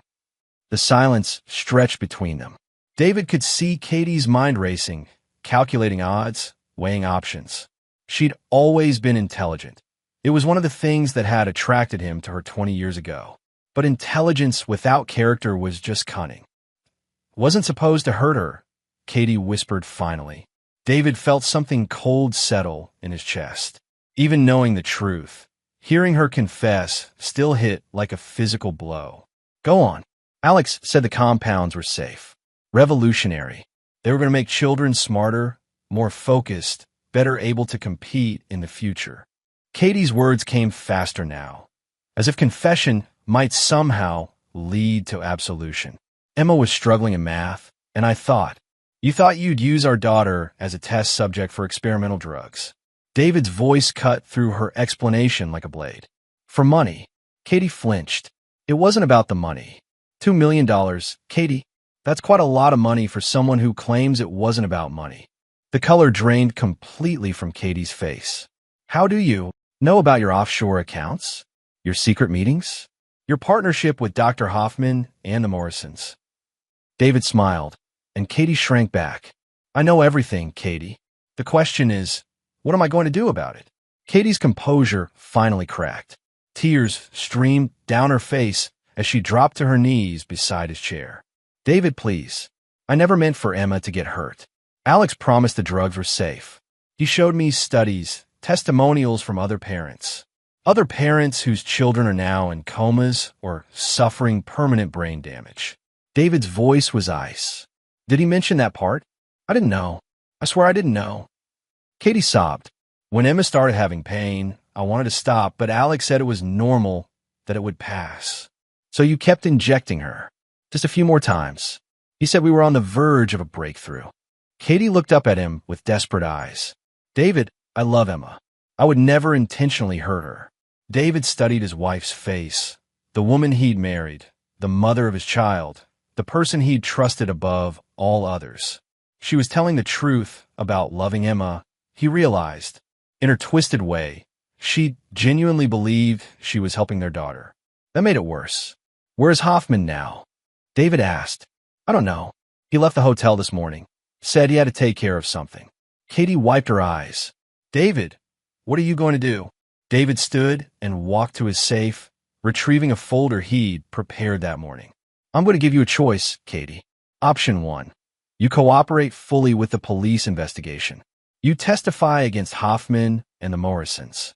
You plead guilty to child endangerment and serve whatever sentence the court deems appropriate. He placed the folder on his desk. Option 2. I destroy you. Katie opened the folder with shaking hands. Inside were copies of bank records, surveillance photos, medical reports, and communication logs that painted a complete picture of her betrayal. The police will have these records within the hour, David continued. But that's not all. I've also prepared a comprehensive package for the IRS regarding your undeclared income. The medical board will receive detailed evidence of your conspiracy with unlicensed practitioners.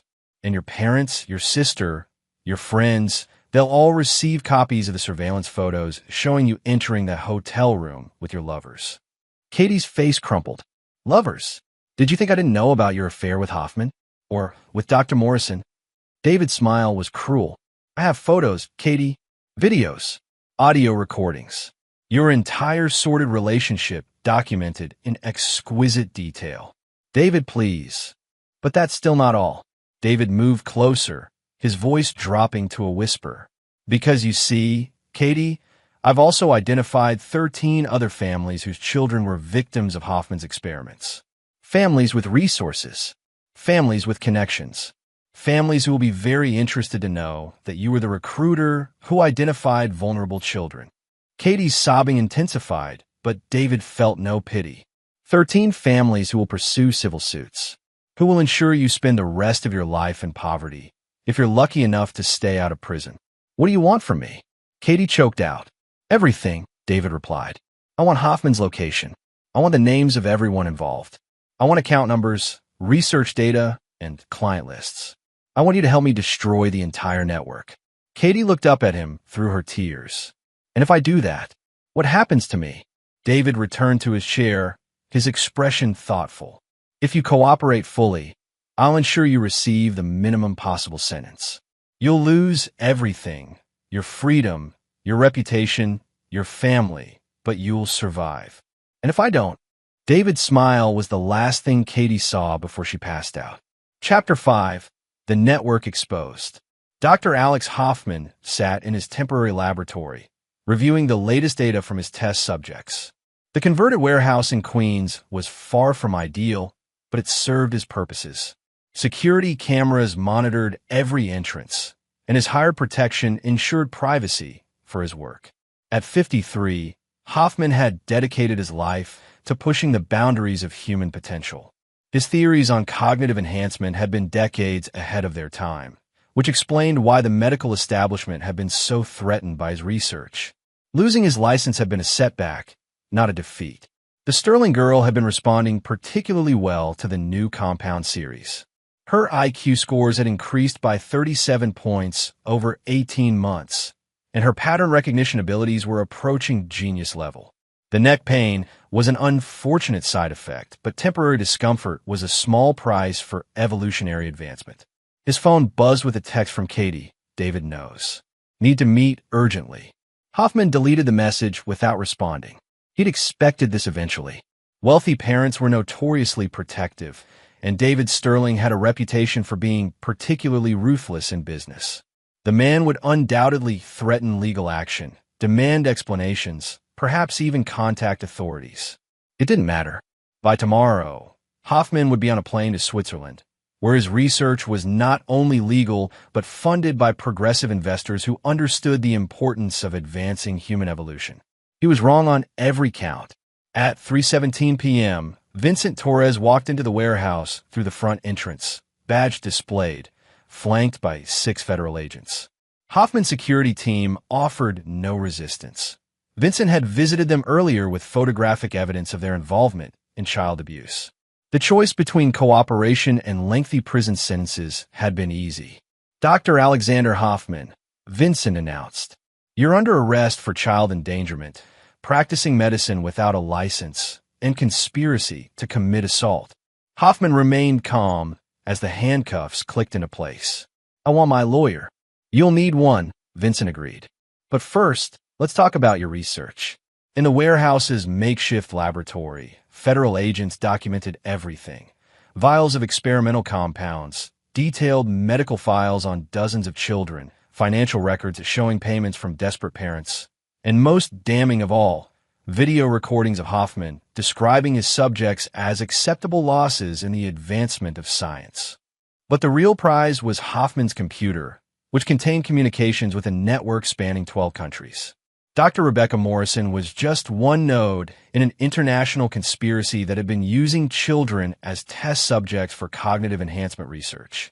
Back at Sterling Mansion, David received Vincent's report with grim satisfaction. Hoffman was in custody, but the network was larger than anyone had imagined. The investigation would take months, possibly years. Justice through the legal system would be slow, uncertain, and ultimately unsatisfying. David had different plans. That evening, he visited Emma in her room. She was reading one of her advanced mathematics textbooks, but looked up with a smile when he entered. "How are you feeling, sweetheart?" "Better, Daddy. The doctor said the medicine will help my body get strong again." Emma's trust was absolute, heartbreaking. "When can I go back to school?" "Soon," David promised. "But Emma, I need to ask you something important. Do you remember anything about the vitamins Mommy gave you? Anything unusual?" Emma thought carefully. "They tasted funny, and sometimes they made me feel strange, like everything was too bright or too loud. But Mommy said that meant they were working." David kissed her forehead. "You don't have to take those vitamins anymore. And Emma, you're perfect exactly as you are. Never let anyone tell you otherwise." After Emma fell asleep, David returned to his office to find Katie waiting for him. She'd spent the day in police custody, providing detailed statements about the network. Her cooperation had been complete, but her appearance suggested the weight of her betrayal was finally hitting her. "David," she said quietly, "I know you'll never forgive me, but I need you to know, I really thought I was helping her." David studied his wife's face.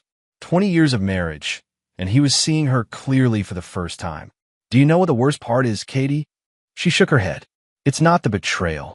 It's not even the fact that you sold our daughter's safety for money." David's voice was eerily calm. "It's that you're still trying to justify it. Even now, after seeing what you've done, you're still trying to make yourself the victim." Katie's face crumpled.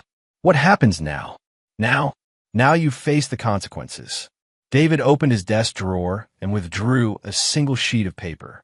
"Divorce papers. You'll sign them, and you'll accept my terms without negotiation." Katie read the document, her face growing paler with each line. "You're taking everything. The house, the accounts, Emma. You lost the right to Emma when you decided to use her as a lab rat." David's tone was final. "You'll have supervised visitation once a month, assuming you're not in prison." "David, please. Those are my terms. Accept them, or I'll ensure you never see Emma again." Katie signed the papers with shaking hands. As she set down the pen, David made one final offer. "There is one way you can earn a small measure of redemption, Katie." She looked up hopefully. "Help me find the other networks. Help me identify every child who's been harmed. Help me destroy every person involved in this conspiracy." David leaned forward. "Dedicate whatever life you have left to undoing the damage you've helped create." Katie nodded through her tears. "I'll do anything." "Good," David replied. "Because tomorrow we're going hunting." Chapter 6. The Hunt Begins. The private jet lifted off from Teterboro Airport at dawn, carrying David Sterling, Vincent Torres, and two specialists toward their first target, Dr. Rebecca Morrison, who had fled to her family's compound in Montana upon learning of Hoffman's arrest. David had spent the night reviewing everything Katie had revealed during her extended debriefing. The network was more sophisticated than anyone had imagined. A loose confederation of disgraced medical professionals, wealthy parents seeking advantages for their children, and investors betting on the future of human enhancement. Dr. Morrison had been the network's chief recruiter, identifying families with gifted children and parents desperate enough to risk experimental treatments. Her husband Thomas had provided medical legitimacy while remaining officially uninvolved. Together, they facilitated the abuse of over 40 children across 3 years. "She won't come quietly," Vincent warned as they flew over the Rocky Mountains. "The compound has private security in Montana's a castle doctrine state." David smiled coldly. "I'm counting on it." The Morrison compound sat on 200 acres of pristine wilderness, surrounded by electrified fencing and monitored by military-grade surveillance equipment. Dr. Rebecca Morrison had inherited it from her grandfather, a paranoid industrialist who believed the government would eventually come for his wealth. As their helicopters circled the property, David could see armed guards patrolling the perimeter. Dr. Morrison was clearly preparing for a siege. She would be disappointed to discover that David had no intention of besieging anything. Instead, he'd purchased the compound. The transaction had been completed that morning through a shell corporation. The previous owners, Dr. Morrison's relatives, had been more than happy to sell once they'd learned about Rebecca's activities. Family loyalty had its limits, especially when federal criminal charges were involved. "Dr. Morrison," David's voice echoed across the compound through the public address system. "This is David Sterling. You have 1 hour to surrender yourself to federal custody. If you do not comply, you will be removed by force." Through the compound's security cameras, David watched Dr. Morrison's panicked reaction. She was in the main house's communications center, frantically making phone calls. Her security team was taking defensive positions, but their body language suggested uncertainty. Vincent activated a second channel. "Security personnel, this is Special Agent Torres. You are ordered to stand down immediately. Dr. Morrison is a federal fugitive, and anyone assisting her will be charged with obstruction of justice." The response was immediate. 4 of the 6 guards laid down their weapons and walked toward the main gate. The remaining 2 seemed determined to make their stand with Dr. Morrison. 43 minutes, David announced. Inside the main house, Dr. Morrison was screaming into her phone. You promised me protection. You said the compound was secure. The voice on the other end was calm, but final. Rebecca, you've become a liability. We're cutting ties. You can't abandon me. I know everything about the network, which is exactly why you become too dangerous to support. The line went dead. Dr. Morrison stared at the phone in disbelief, then began destroying hard drives and burning documents. If she was going down, she intended to take the network's secrets with her. She was too late. Vincent's team had been monitoring all electronic communications from the compound for the past week. Every phone call, every email, every data transfer had been recorded and analyzed. Dr. Morrison's frantic attempts at evidence destruction were merely confirming information they already possessed. 30 minutes, David announced. Dr. Morrison appeared at the main house's front door, flanked by her 2 remaining guards. She was a tall woman in her 50s, silver-haired and aristocratic, but her composure was cracking under pressure. Mr. Sterling, she called out, I know you want justice for your daughter, but you don't understand the bigger picture. Our research was going to benefit all children.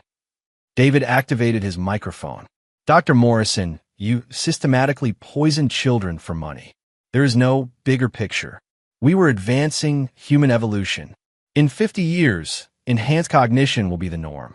We were simply ahead of our time. 20 minutes. Dr. Morrison's remaining guards began to look nervous.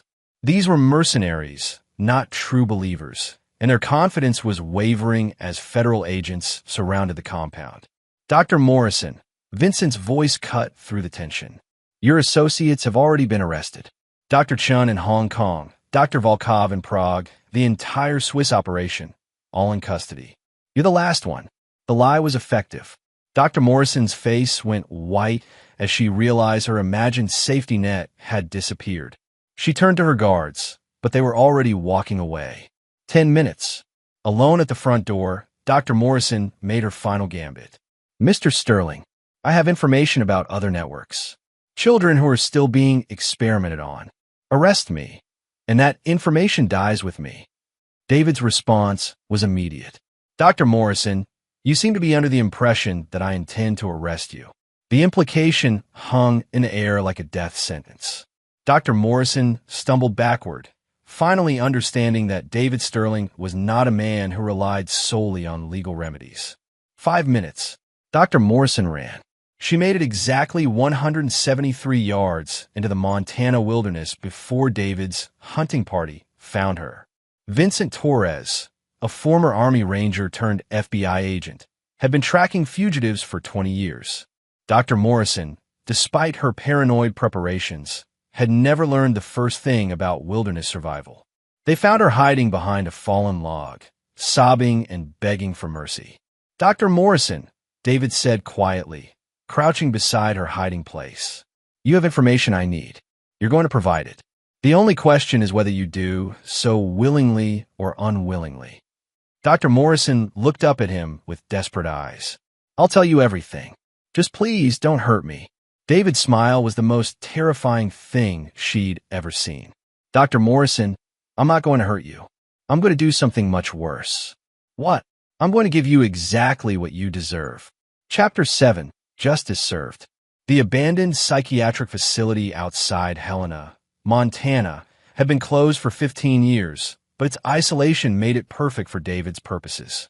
Dr. Rebecca Morrison sat strapped to a hospital bed in what had once been the electroshock therapy room. Her aristocratic composure finally shattered completely. Please, she whispered as David entered the room. I've told you everything. The complete network structure, all the financial accounts, every child who was harmed. I've given you everything. David consulted the tablet in his hands. Dr. Morrison had indeed been cooperative.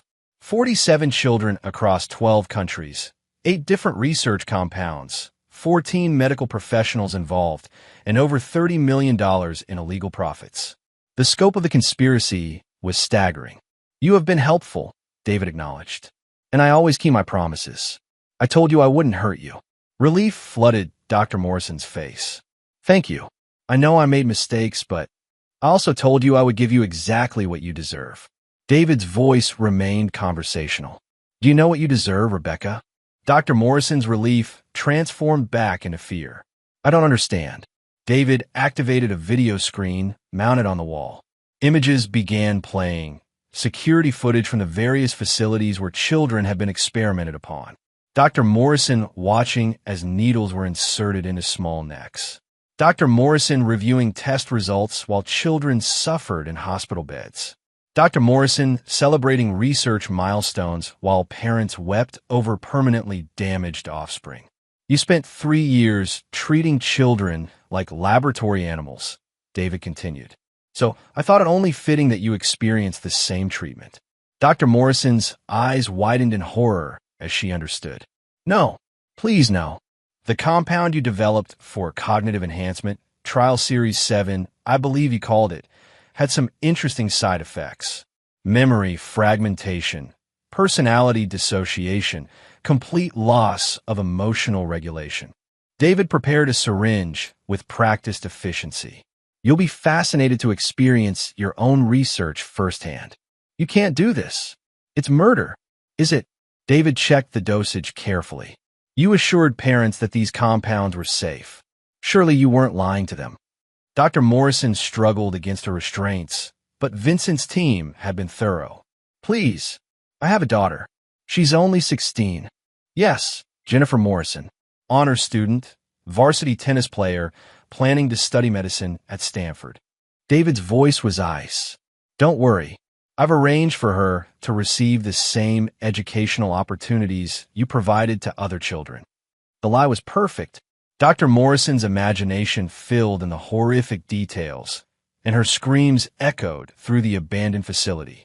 David let her terror build for several minutes before revealing the truth. Relax, Rebecca.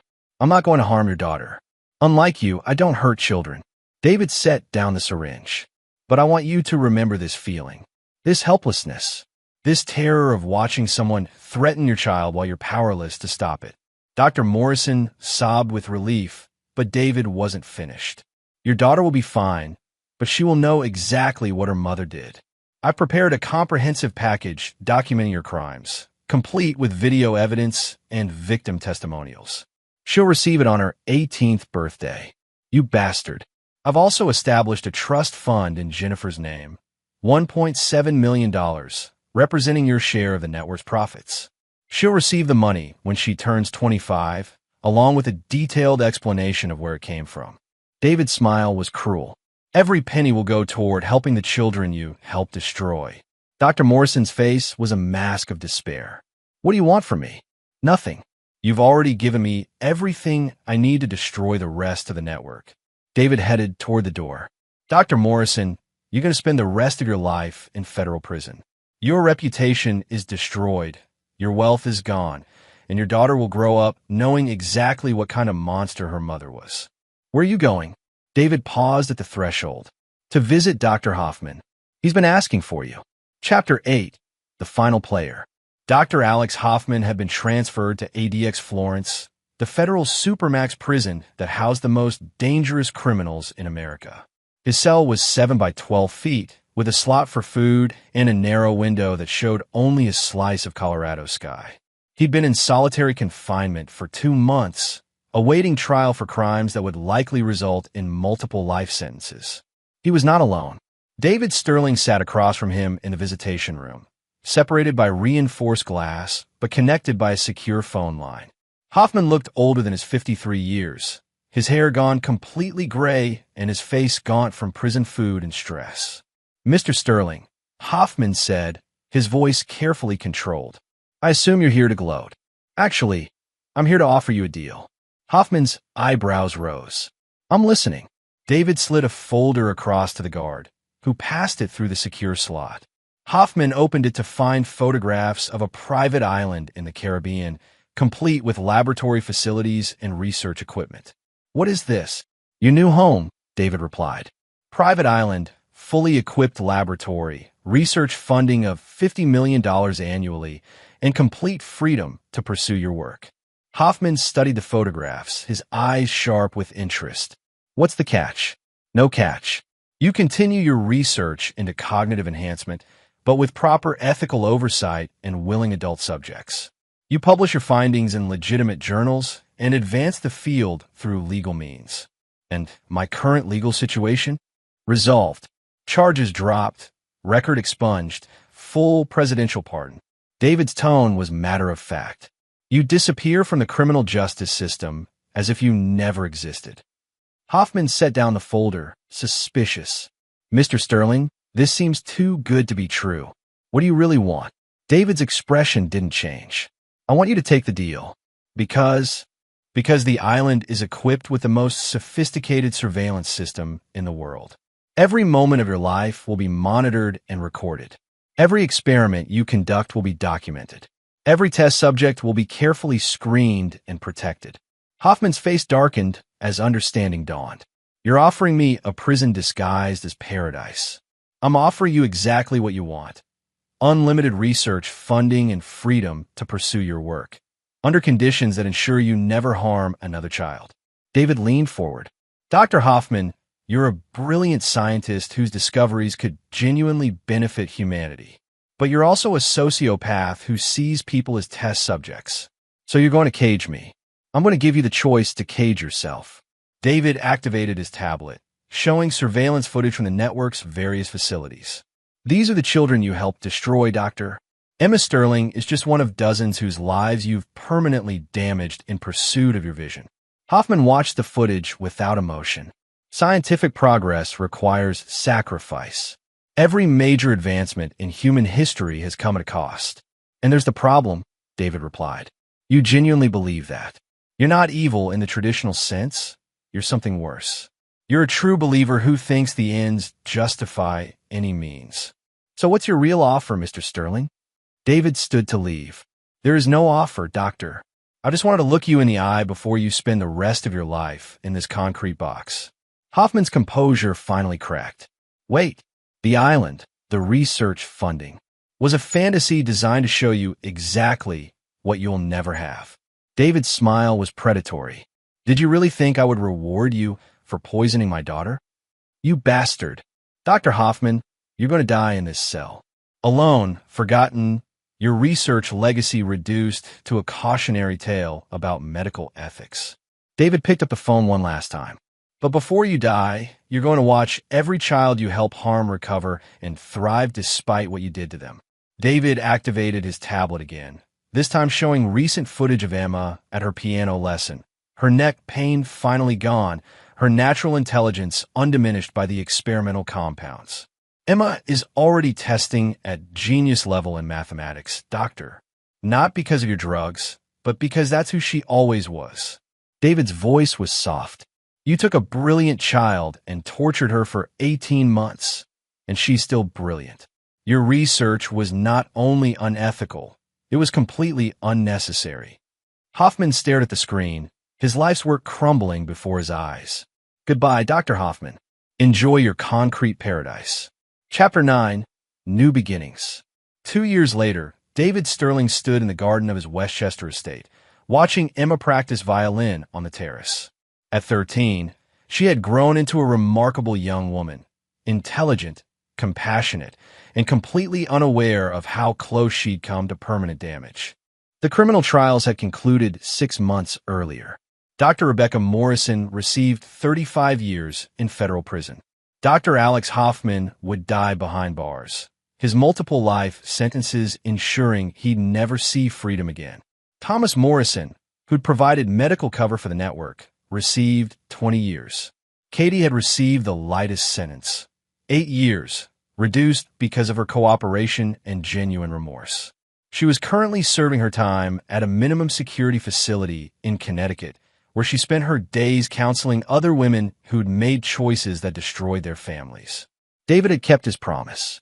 Katie saw Emma once a month during supervised visits, and while their relationship would never recover completely, Emma was learning to forgive her mother's terrible mistake. The other children in the network had varying outcomes. 2 remained in specialized care facilities, their cognitive damage too severe for normal life. 3 others had recovered partially, but would need ongoing support. The rest, like Emma, had been young enough to heal completely. David had established a foundation dedicated to helping the victims: medical care, educational support, counseling services, and legal advocacy. The foundation was funded entirely by the network's seized assets and operated under the simple principle that children were never acceptable casualties in the pursuit of progress. Vincent Torres approached across the lawn, carrying a secure phone. "David, we've got the Swiss authorities. They found Dr. Volkov.